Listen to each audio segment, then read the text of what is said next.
Okay, so today we're going to be removing dahlias that we planted earlier in the spring for summer bloom.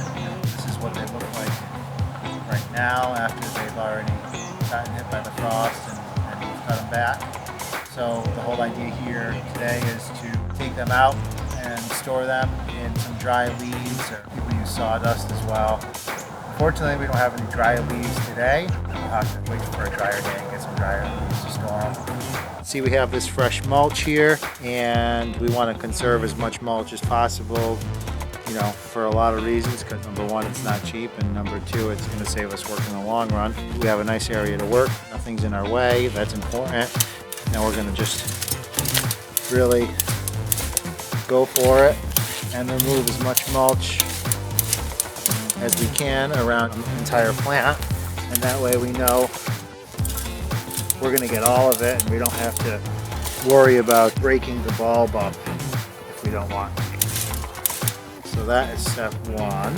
Step two is also to ensure that we're not going to be breaking up any of the bulb. First, we're just going to go around the perimeter of where we think those bulbs are going to be, which usually they're not more than a foot around, and I like to go around twice just to make sure that we are not going to be damaging any of those bulbs in there.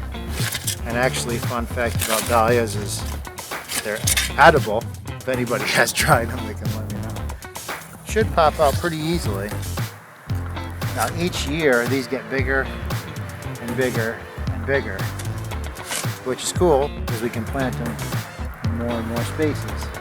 Each one of these little bulbs probably goes for like $7. I bought these like 6 years ago, and we've just been planting them and planting them and planting them and planting them, and they just keep getting bigger and bigger and bigger.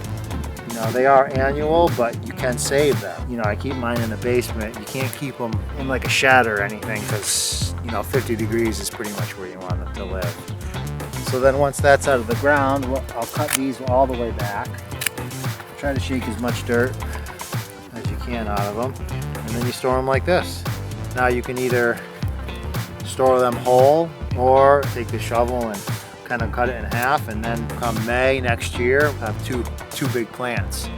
We have 3 nice big clumps. They're going to go in that box over there.